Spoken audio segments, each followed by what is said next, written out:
Understanding what to detect for drift monitoring process is super important. In last video, we have seen about the end-to-end life cycle of model drift monitoring process. And here we will discuss about the different aspects and techniques we normally use for identifying drift in production. And we will mainly discuss it from two different angles. One from the input features perspective, and the other is from the output feature or from the target outcome perspective. As my model building process directly depends upon what type of input features we provide to the model and what is my target outcome. And in case we see any changes in input feature distribution or the output feature distribution, then that will give a good indication about my model performance. And here in this slide, I have given different aspects we need to monitor from the input feature perspective. And if we are able to measure those aspects, then that will provide a good indication that something has changed in my production environment or drift is happening. And probably we need to take some corrective action to fix it. Otherwise, it will impact the performance of my model. Okay. So the first thing is monitoring the distribution of my incoming input feature. So which means whatever input value we would be getting as a part of live traffic, we need to monitor the distribution of those features. And also if we are using any new features within our pipelines. So take an example, we have generated some features based on some of the existing features. Then understanding the distribution pattern for those new features are also very important. Okay. Monitor the distribution of your incoming feature and also monitor the distribution of your new feature. Okay. And here I have provided some key techniques which we normally use for identifying the differences between my two distributions. And here my two distributions are my training and my production data. And whenever we see that there are some differences in the distribution between training and production, which provides a good indication of my production environment, that something has changed in my production model environment, and probably we need to take some corrective action to resolve it. Otherwise, it will impact the performance of my model. Okay. And we apply different statistical methods for identifying those differences in distribution. So like KL divergence test. We have another technique called KS test. We have chi-square test. So these are the very powerful statistical techniques for finding out any difference between two distributions. So like for the KL divergence test, the higher the divergence value, the larger the difference between two distributions. Okay, so depending upon your business requirement and depending upon your data, just try all of them and see what works well, right? And apply it accordingly within your drift check process or drift check pipeline. Okay. The second set of features which we normally monitor is about the statistics of all my incoming features and new features. And what are those statistics? So these are the very simple features and it's very easy to compute. The first one which is widely used about to check the range of possible values. And what we can do as a part of this check, we can check the range of possible values for my maximum, my minimum, the mean and medium. And probably we can compute these set of features for all the numeric columns. I mean, this will provide a good indication about your production data pattern, that something has changed or not. Okay, so similarly we can check the null values or missing values in one particular column. because if due to some reason we started getting lots of null value or missing value for any particular column, so which is a good indication of the change in my environment, model environment.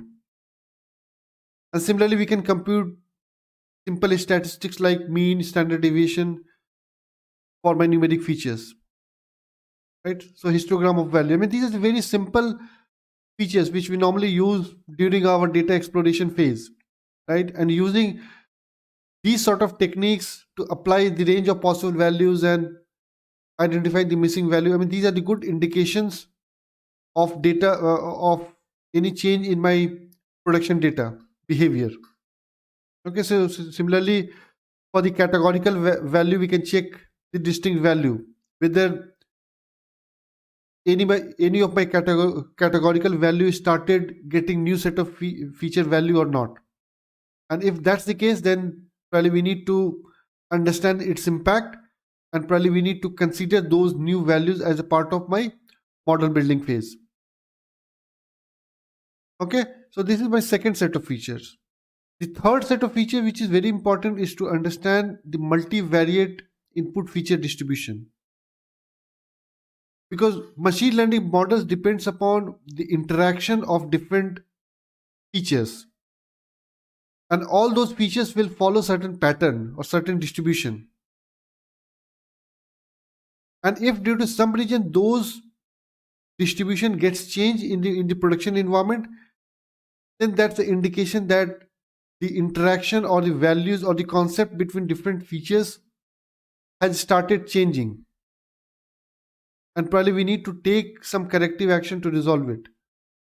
Okay, so these are the very useful techniques. So we not only need to monitor the individual features, so like in the first point, but we also need to perform multivariate input feature analysis, how they interact with each other and whether it has changed recently or not. Okay, and we have some popular tests which will help us to meet that requirement from the multivariate feature interaction, right? So we can perform a test called Cramer's phi test, or we can also perform different tests to understand the uniqueness of my compound columns. So like in many scenario, we rely on the uniqueness of certain columns, and the combination of certain columns must be unique. And if due to some reason this pattern does not follow in the production data, then that's an indication that something would have changed in my production environment or within the system through which my production system would be interacting. So something has changed, right? So these are the very powerful techniques which will allow us to identifying any mismatch in my production data as compared to what we have used during my training pipeline. Okay, so next we'll try to see what sort of drift detection we can perform against my output features. So here I have listed down some of the key steps or activities required to monitor the output features for my drift monitoring activity. So the first step is to monitor the distribution of my prediction score. And the purpose of monitoring prediction score is to just make sure that the prediction score which we are getting in my production environment is similar to what we have seen during my training.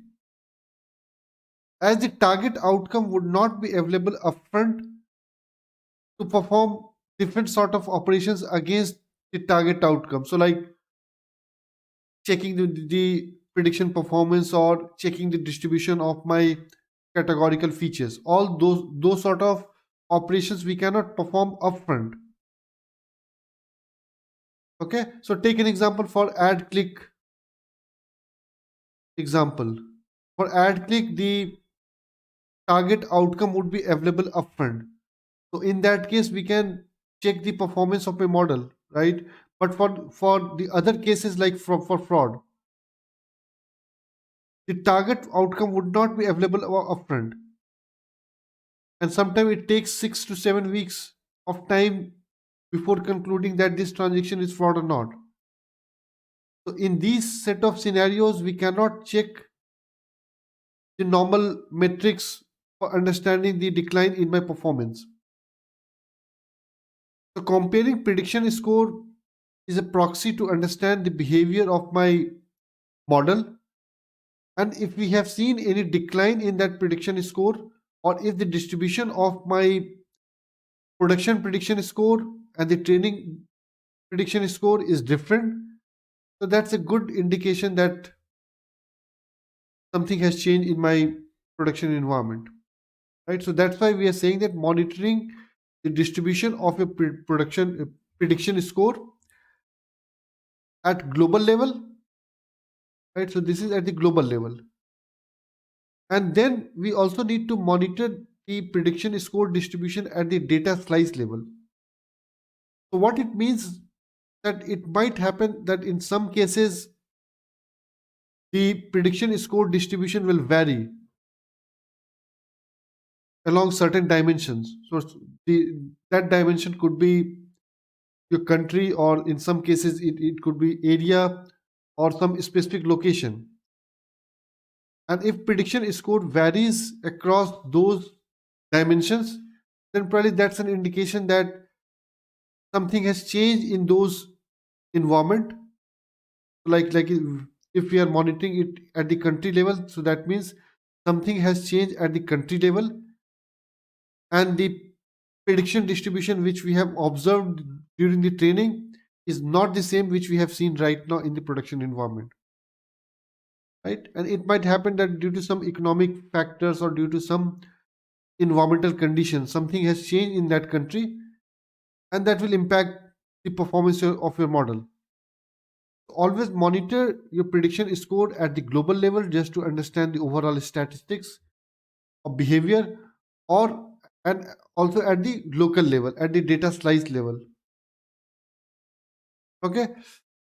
Then next set of techniques or the activity which I have listed down is based on the fact that the target outcome is available. Right. So like for the ad click sort of use cases where the target outcome would be known upfront, whether the customer has clicked on that ad or not, we will know upfront, right? So in those scenarios, we can compare the distribution of the categorical target features. We can check how many clicks we are getting as compared to no click, right? And if we'll see any differences between the production categorical feature distribution, target feature distribution as compared to training, then that's an indication that something has changed in my production environment. And similarly, we can compare the normal prediction performance. So whatever metrics we would be using against the target outcome, we can perform those operations to compute the performance of my model. So like we can compute the precision of my model or recall or AUC score or whatever your metrics would be. We can compute those metrics and compare it against my training pipeline. And if we'll see that we have seen a decline in the prediction performance, then probably we can take some corrective action to resolve it, or probably we can debug the problem statement to understand why it's happening, and then probably we can fix that issue to maintain the quality of my model in production. Okay. And again, it could be at your global level and at the data slice level. It's at local level.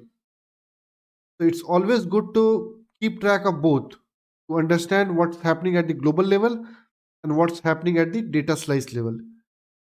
Okay.